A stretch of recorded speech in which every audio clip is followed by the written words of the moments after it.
So in today's video, I wanted to talk about 5 trends in the guitar community and the guitar industry that I personally am not a big fan of. For a little bit of background on this, I have been playing the guitar for about 16 years now, I think, more than half of my life. And I've been a professional musician for the last couple of years, and I've played and thought about buying a whole lot of guitars over the years. So I just wanted to share some of my experiences and some of my opinions. Totally feel free to disagree with me, but I just find that the guitar industry is very, very well positioned to separate you from the money in your pocket. So I just wanted to make a video talking about some of the things that in my experience are absolutely not worth it at all, or things that I just wish the industry would start dipping away from.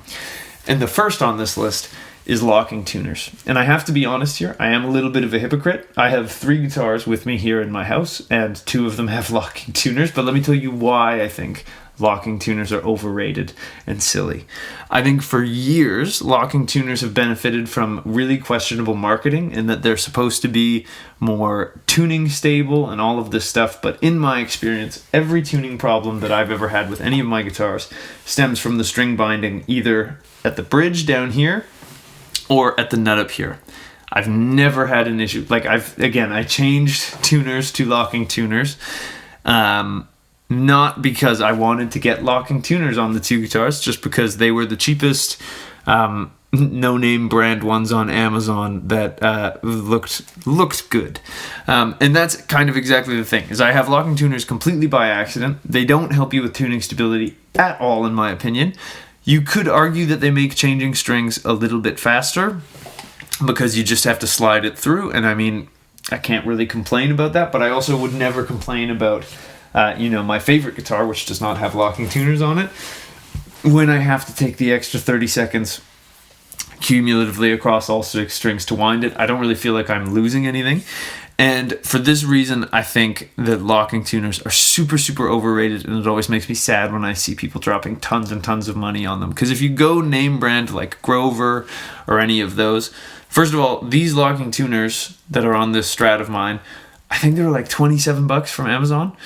They are locking tuners, so they have that if that's what you're looking for. And I have experienced no difference between these or Grovers or any other crazy fancy tuners. You really do not need to spend a bunch of money on tuners in this day and age. There's a ton of good stuff on Amazon. Read the reviews and go for it, because I could literally buy like another 5 sets of these for the same cost as a Grover set of locking tuners. And again, one of the biggest reasons I think it's overrated is that the big name brands for tuners, their locking tuners are extremely expensive, and they are dishonestly marketed, in my opinion. They do not help you with tuning stability. They might save you a couple seconds when you're changing strings. If you care about that, that's cool. Go for it, but don't buy them because you feel like your guitar is always going out of tune. So as I go along, these takes are going to get a little bit spicier, but the second one, we're still in relatively mild territory. And this one is, I have a bit of a vendetta against coated guitar strings. I think they're a great idea, but I don't think that they actually work. Over the years, I've tried tons of coated strings. I've tried Elixirs. I've tried the multiple D'Addario coated strings. I think I've tried DR coated strings. Whatever they are. I've tried several of them. And I've never found that they lasted long enough to warrant 2.5 times the cost of a normal set of strings. Now, to be said, I'm a bit of an interesting use case in that I am a professional musician and I probably play the guitar 4 to 6 hours a day on average. So that's a lot of play wear, and that's a lot, like, I can see maybe if I was someone who had, a real job, a wife and kids, whatever, maybe, and I only have half an hour to play the guitar, I can maybe see that the coating would keep them up. But I really don't think that if you play normal strings and you wipe them down afterwards, which is what I do. This rag has some horror stories it could tell from being dragged across my guitar strings. But I do not believe that coated strings are a worthwhile investment. And even more than that, I absolutely hate the way Elixirs and most brands of coated strings feel.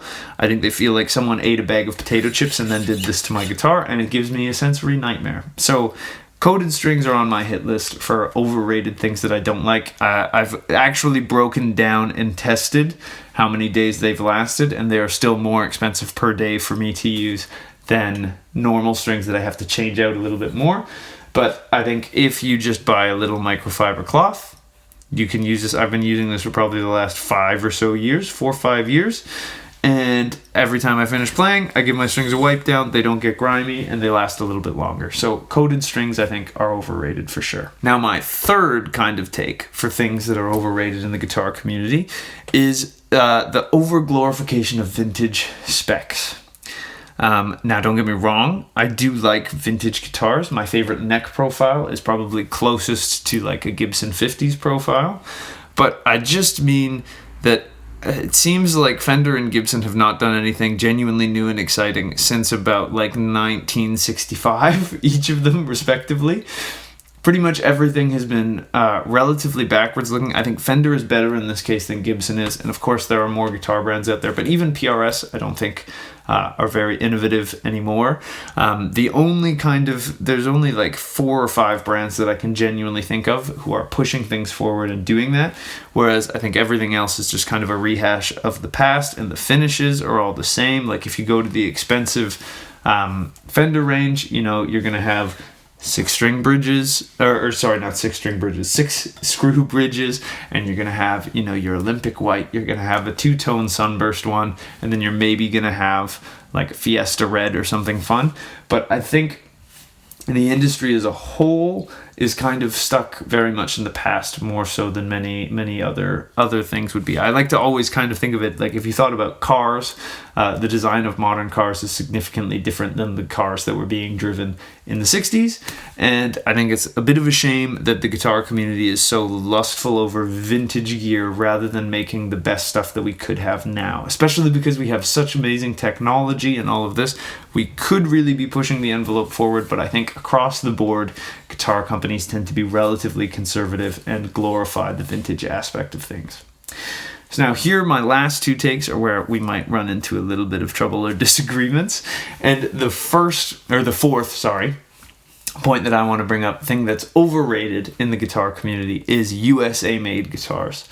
I think that USA made guitars are incredibly overrated, and they are just kind of, I think they're basically made and glorified by companies who deliberately hinder what they're putting out overseas, so that they can justify the crazy cost of the American guitars. And don't get me wrong, I'm sure back in the day, USA made guitars were miles ahead of the competition, but in a day and age where everything is made on CNC machines, information on guitars and technology has never been more widely available. There's just no reason to really do it unless, again, you're a company that's based in the US. And I have absolutely no hate for Gibsons, Fenders, and Martins. I absolutely love those guitars. Taylors as well. Great instruments, and all of the amazing American companies that are based and built there. But for example, there's been constant new guys coming to the market who specifically make guitars overseas. Like the most recent example in my head is Sire. I've had the privilege of playing several Sire brand guitars, and while I don't own a Sire because they weren't out when I bought my last guitar, I don't even know that they were a thing. Or they weren't as big of a thing. Like the Larry Carlton partnership of the last couple of years has really blown up that company. But whenever I've played those, I have thought I'm glad that I have the guitars that I do, but there isn't really, cost-wise, I don't think I would be missing anything if I was playing on the Sire instead of these, other than I just happen to like the guitars that I own, of course, like I'm sure you do as well. And then the same thing goes for like Squiers. I used to work in musical instrument retail, and there were a ton of Squiers that I would play, and I would go, these are as good as the Fender. Like I could use this and I wouldn't be missing anything. Like actually, this guitar itself, it says Fender on the headstock, but this is an aftermarket Mexican custom shop neck. This body is one that I repainted in dollar store paint, and it is the cheapest Squier that they used to make, the Affinity series. I've had this body, I bought it as a full complete guitar for $185 when I was like 11 or 12. And I've obviously changed out the pickguard and pickups and everything in it, but the Squier guitars are absolutely incredible. And if I only had, if all of my guitars got stolen and I had to slowly work towards being able to replace them, I would probably go out and buy a Squier Telecaster. I'd buy one of the mid-range Squier Telecasters, and it would do absolutely everything that I needed it to do. So USA-made guitars, again, I think a lot of big companies deliberately hinder their overseas lines just so that they can justify the cost of the made in America. All of the guitars coming out nowadays are made out of CNC, or they're made on CNC machines. There's no need to pay a ton of money for a USA made guitar, especially if you can find a brand that is predominantly overseas based and they're proud of that. I think that's a wonderful way to go about it. And again, it's not to say that there isn't anything wrong with wanting to buy USA made guitars. I just think that they are overrated, especially when you look at the price points now that American Fenders here in Canada are like, I think they're $1,699, so $1,699 is their starting point, and that to me is absolutely insane. So in terms of, if you want the guitar and have the money, by all means go for it, but I don't think that you actually get the cost difference between the two, going for an American made versus something that's made in Korea or even Indonesia or Malaysia. There's fantastic guitars being built everywhere, and American exceptionalism is a little bit interesting in this case. Now, my final one is maybe my hottest take of all, and this is that there's absolutely no need to have a huge amp setup or a huge pedal board setup in today's day and age.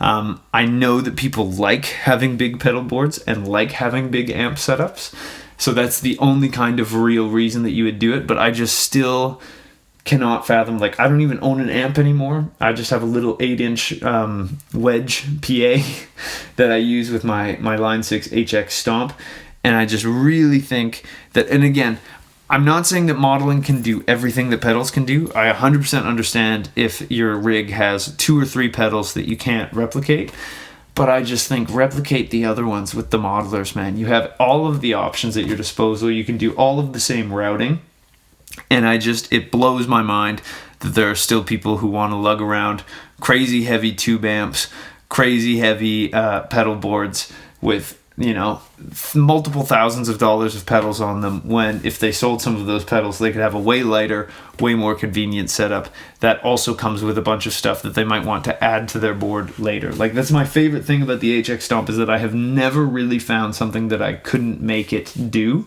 when I dreamed up a sound, and it has stuff that I didn't even know that I might want to mess around with in it. So it blows my mind when people are still in 2024 denying that modeling amps sound great. Again, I do get that it can feel a little bit different and being sensitive to that, but in terms of if you were to play it for a person, they wouldn't be able to tell. Like, one of the bands I'm in, when we sent off our stuff to get mastered, the engineer asked me what amp I was using, and I was like, well, it's a Fender Deluxe model and an HX Stomp. And he was like, those are DI tones? And I was like, yes, those are DI tones through my HX Stomp into the preamp of a Focusrite 2i2 on my desk. And he was like, what?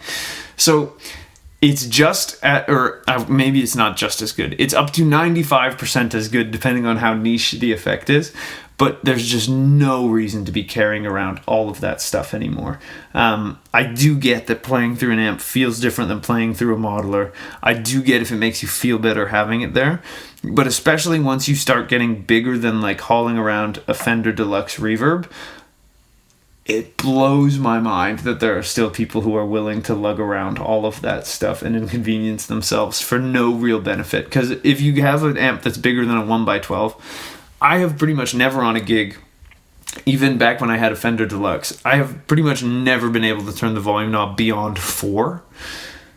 So I don't know what you gain from not being able to even push those amps to the point where they used to be pushed, when you could simulate that at a reasonable volume with an amp modeler. But anyways, those are my 5 kind of overrated guitar trends.